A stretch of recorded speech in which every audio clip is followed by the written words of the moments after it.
اور حضرت عمر کی حکومت صرف انسانوں پر نہیں تھی، عمر کی حکومت پانیوں پر بھی تھی، عمر کی حکومت آگ پر بھی تھی، عمر کی حکومت ہواؤں پر بھی تھی، اور عمر کی حکومت دھرتی پر مٹی پر بھی تھی۔ آپ جانتے ہیں کہ مصر کے گورنر نے لکھا کہ یہاں تو عجیب کہانیاں ہیں۔ کیا ہوا؟ کہا کہ دریائے نیل اتنی دیر تک چلتا نہیں جب تک ایک نوجوان لڑکی کو زیورات سے آراستہ کر کے نیل میں ڈالا جاتا ہے، پھر نیل چلتا ہے، اور یہ برسا برس سے رسم جاری ہے۔ حضرت عمر کے پاس جب یہ پیغام پہنچتا ہے تو حضرت عمر نیل کو خط لکھ رہے ہیں، بسم اللہ الرحمن الرحیم، مصر کے نیل کے نام عمر کا خط، اور آگے لکھتے ہیں اے نیل اگر تو اللہ کے حکم سے چلتا ہے تو چل، ورنہ تیری کوئی ضرورت نہیں ہے۔ اور رکا لکھ کر قاصد کو دیا، جا کے یہ دریائے نیل میں ڈال دو۔ اللہ اکبر، جن کے رکے دریا بھی مانتے ہیں، پانیوں پر بھی حکومت ہے۔ اور نیل میں جب وہ رکا ڈالا گیا، نیل ایسا چلا آج تک کبھی رکا ہی نہیں ہے۔ پانیوں پر حکومت، ہواؤں پہ حکومت۔ مسجد نبوی کا ممبر ہے، عمر خطبہ دے رہے ہیں، عراق کے علاقہ نہاون میں جنگ ہو رہی ہے، مدینے سے 1 مہینے کی مسافت ہے، 1 مہینہ مسلسل چلیں تو نہاون آتا ہے۔ حضرت عمر خطبہ دیتے دیتے درمیان میں جملہ معترضہ کا، یا ساریہ الجبل، اے ساریہ پہاڑ نہ چھوڑنا۔ لوگ حیران ہیں کیا ماجرا ہوا کہ ہم سے مخاطبہ ہے، ساریہ نہاون میں ہے، اور کہا ساریہ پہاڑ نہ چھوڑنا۔ 1 مہینے کے بعد جب وہاں سے قاصد آیا، اس نے کہا اللہ نے فتح دے دی۔ کہا کیسے؟ کہا پہاڑ کو چھوڑ کر دشمن پر ٹوٹنے لگے تھے، آگے بڑھنے لگے تھے، ان پر حملہ آور ہونے لگے تھے۔ اچانک عمر کی آواز آتی، پہاڑ کو نہیں چھوڑنا، کیونکہ اگر ہم پہاڑ کو چھوڑ دیتے دشمن پیچھے سے حملہ آور ہونے کے لیے تیار کھڑا تھا۔ تو کہا بس ہم پہاڑ کو اپنی پشت پہ رکھا، اور اللہ نے اسی دن ہمیں فتح عطا کر دی۔ ہوائیں بھی ان کا پیغام پہنچاتی ہیں، پانی بھی ان کا حکم مانتے ہیں۔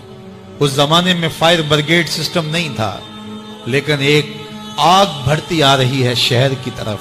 لوگوں نے حضرت عمر کو بتایا، امیر المومنین، آگ پھیلتی آگے بڑھتی چلی آ رہی ہے اور شہر کو اپنے قابو میں لینے والی ہے۔ عمر اپنی چادر اتارتے ہیں اور حضرت تمیم داری کو دیتے ہیں، کہا یہ چادر لے جاؤ اور ایسے ایسے کرو، آگ پیچھے بھاگتی چلی جائے۔ تو چادر ہلاتے جاتے ہیں حضرت تمیم داری، اور آگ پیچھے بھاگتی چلی جاتی۔ مٹی بھی حکم مانتی ہے۔ ایک لونڈی کھڑی رو رہی ہے راستے میں، کہا تجھے کیا ہوا؟ کہا ٹھوکر لگی، میرا تیل زمین میں بہہ گیا، میری مالکہ بڑی سخت ہے، وہ مجھے کہے گی تم نے یہ کیا کیا۔ عمر درہ زمین پہ مارتے ہیں، فر الارض الم عادل علیک، زمین عمر نے تیری چھاتی پہ عدل نہیں کیا؟ تو عمر کے ہوتے ہوئے اس کا تیل پی جائے؟ زمین تیل باہر نکال دیتی ہیں، فرماتے ہیں ڈال لے اپنے برتن میں۔ تو یہ عمر کے ان کا حکم مٹی بھی مانتی ہے، ان کا حکم ہوائیں بھی مانتی ہیں، دریا بھی مانتے ہیں، ان کا حکم پانی اور آگ بھی مانتی ہے۔ وہ عمر، میرے حضور فرماتے ہیں ان الشیطان یفر من ذل عمر، میرا عمر وہ ہے جس کے سائے کو دیکھ کے شیطان بھی بھاگ جاتا ہے۔ حضرت عمر رضی اللہ تعالیٰ عنہ نے ایک بہترین نظم و نسق دیا اور امور سلطنت کو اس انداز سے منظم کیا۔ ایک غیر مسلم مفکر کہتا ہے اگر اس امت کو ایک اور عمر مل جاتا پوری دنیا پہ حکومت مسلمانوں کی ہوتی۔ ایک دن حضرت عمر بیٹھ کے رو رہے تھے، تو کسی نے کہا حضرت رو کیوں رہے ہیں؟ فرمایا کہ میں اس لیے رو رہا ہوں کہ فلاں پل سے بکریاں گزری ہیں، تو پل کے اندر شکستگی تھی، ٹوٹا ہوا تھا پل درمیان میں کچھ، اس میں ایک بکری کی ٹانگ ٹوٹ گئی ہے، تو میں ڈرتا ہوں کہ میرا رب یہ نہ پوچھے کہ عمر تو نے پل صحیح تعمیر نہیں کروائے تھے کہ ایک بکری کی ٹانگ کیوں ٹوٹی ہے۔ یہ ہیں حضرت عمر رضی اللہ تعالی عنہ۔ اللہ اکبر۔ تو اللہ تعالیٰ جل شانہ نے حضرت سیدنا عمر بن خطاب رضی اللہ تعالیٰ عنہ سے جو کام لیا، مختصر دور خلافت کے اندر 10 سال 6 ماہ 4 دن آپ نے خلافت فرمائی ہے، لیکن کہاں سے چلے اور یہاں مکران تک، بلوچستان کا حصہ ہے، یہاں تک آپ کے سلطنت کی حدود وسیع ہوئی، ادھر آرمینیا تک جا پہنچے، حمص فتح کیا، قادسیہ، یرموک۔ آپ ذرا دیکھیے کہ کہاں تک آپ کی فوجوں کے گھوڑے دوڑتے رہے، اور اللہ تعالیٰ جل شانہ نے ان کو جو توانائی، عدل و انصاف کی قوت عطا فرمائی، اللہ اکبر، جب زمین پہ عدل کیا ہو تو زمین بھی حکم مانتی ہے۔ اور حضرت عمر وہ تھے جن کا حکم ہوائیں بھی مانتی تھی، زمین بھی مانتی تھی، جن کا حکم جو ہے وہ آگ بھی تسلیم کرتی تھی اور دریا بھی ان کا حکم مانا کرتے تھے۔ مصر کے اندر یہ رسمیں بد جاری تھی کہ سال کے بعد ایک دو شیزہ کو زیورات پہنا کے اچھے لباس میں ملبوس کر کے دریا کی بھیڑ چڑھایا جاتا، اس کی قربانی دی جاتی، اس کا خون بہتا تو دریا چلتا۔ جب مسلمانوں نے مصر فتح کیا تو گورنر نے لکھا کہ اسلام تو اس طرح کی رسوم کی اجازت نہیں دیتا، لیکن خشک سالی ہے، لوگوں کی فصلیں ویران پڑی ہیں، تو حضرت کیا کیا جائے؟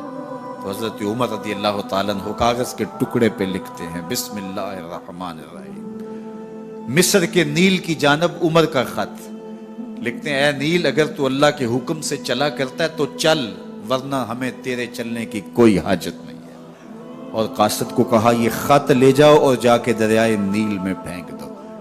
قاصد جا کے خط دریائے نیل میں پھینک دیتا ہے، پانی آتا ہے، ایسا دریائے نیل چلا 14 صدیاں ہوئی ہیں آج تک کبھی بند ہی نہیں ہوا۔ دریا حکم مانتے ہیں، آگ نکلتی ہے، لوگ حضرت عمر رضی اللہ تعالی عنہ کے پاس آئے، حضرت لاوا پھوٹا ہے، آگ نکل رہی ہے اور مدینے کی طرف بڑھ رہی ہے، اب کیا کیا جائے؟ فائر بریگیڈ تو زمانے میں تھی نہیں۔ عمر نے اپنی قمیض اتاری، جس قمیض پہ 17 پیوند لگے ہوئے تھے چمڑے کے، کہا یہ قمیض لے جاؤ، جدھر آگ بڑھ رہی ہے آگے ڈھالنا، آگ پیچھے بھاگ جائے۔ زلزلہ آتا ہے تو زمین پہ دھرا مارتے ہیں، زمین رک جا، کیا عمر نے تیری چھاتی پہ عدل نہیں کیا ہے؟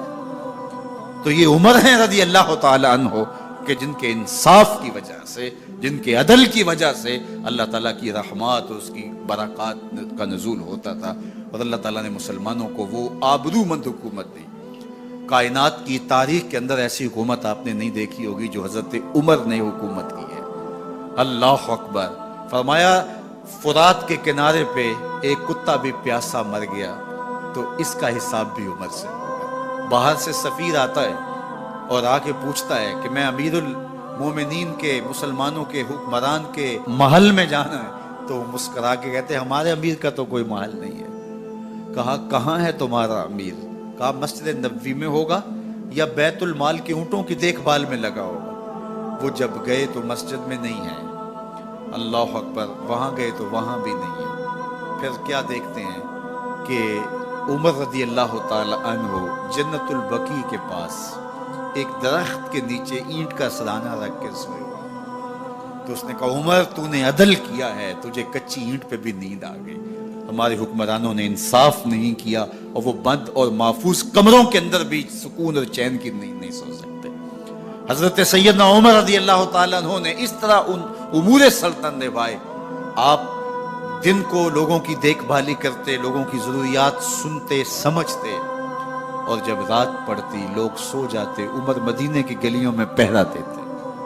کائنات نے کوئی ایسا بھی حکمران دیکھا ہوگا؟ اللہ اکبر۔ وہ مجاہد جو مختلف محاذات پہ گئے ہوئے ہوتے، ان کے گھروں کی دیکھ بھالی کرتے، ان کی ضروریات کا خیال رکھتے، ان کی آبرو کا پہرا دیتے۔ راتوں کی تنہائیوں کے اندر حضرت عمر اٹھتے اور جا کے گشت کرتے، چکر لگاتے، دیکھتے کوئی آنکھ پر نم نہ ہو، مفلسی کا کسی گھر میں ماتم نہ ہو۔ حضرت محمد بن سیرین اور حضرت حسن بصری رضی اللہ تعالیٰ عنہ، ان دونوں کا ایک زمانہ ہے اور یہ دونوں تابعی ہیں۔ ان میں سے ایک کا وصال ہوا، انتقال ہوا، حضرت محمد بن سیرین کا وصال ہوا یا حضرت حسن بصری کا وصال ہوا، تو دوسرے تابعی جو ہیں ان کے جنازے کے لیے نہیں گئے۔ تو کسی نے ان کو پوچھا کہ آپ جنازے میں شامل نہیں ہوئے، تو انہوں نے کہا کہ میری نیت کا استحضار نہیں تھا۔ تو آج نیت کا استحضار تو دور کی بات ہے، ہماری نیت ہی دوسری ہوتی ہے، تو پھر اعمال خیر نہیں رہتے۔ تو یہ بنیادی چیز ہے۔ تو جو لوگ حج کرنے جا رہے ہیں وہ اپنی نیت کا استحضار اور نیت کی تنقید اس کو اپنے اوپر لازم قرار دیں کہ کوئی اور غرض شامل نہ ہو، رضا الہی کا حصول، یہ بنیادی نقطہ ہے حج کے مقاصد میں سے کہ بندہ اس لیے اللہ کے حضور حج کرنے کے لیے جا رہا ہے۔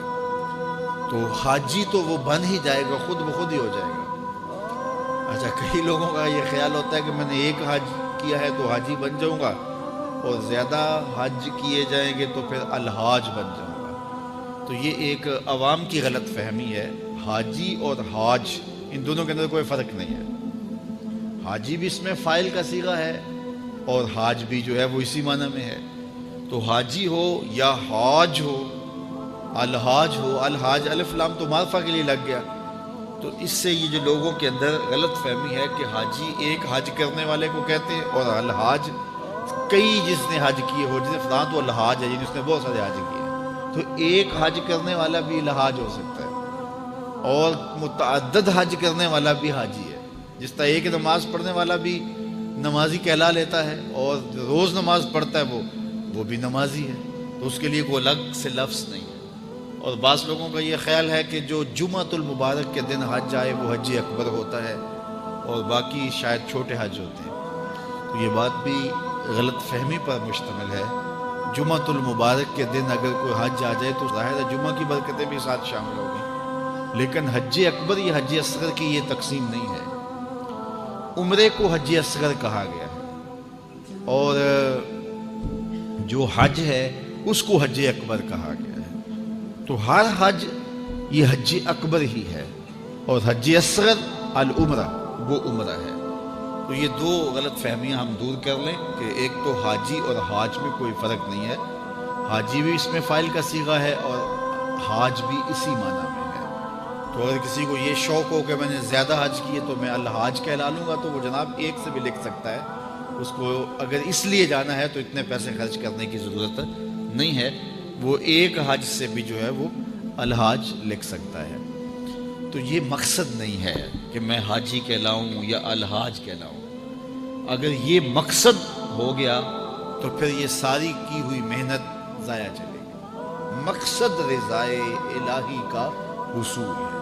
اللہ تعالیٰ جل شانہ یہ نصیب کرے، اور یہ حج کے بنیادی مقاصد میں سے ایک مقصد ہے کہ اللہ کی رضا کو حاصل کیا جائے۔ فرمایا تمہارے گوشت، تمہارے خون اللہ کو نہیں پہنچتے۔ یہ جو تم قربانیاں ذبح کرتے ہو، نہ تو خون پہنچتا ہے، نہ تمہارا گوشت اللہ کو پہنچتا ہے۔ گوشت تم خود کھا جاتے ہو، خون نالیوں میں بہہ جاتا ہے، تو پھر اللہ کو کیا پہنچا؟ نہ تمہارا خون پہنچا، نہ تمہارا گوشت پہنچا، نہ تمہارا پوست پہنچا۔ فرمایا اللہ کو تمہارے دل کا تقویٰ پہنچتا ہے۔ تو یہ نیت کے فرق سے عمل ہوتا ہے، یہ بات ذہن میں رکھیے۔ ہجرت جیسا عمل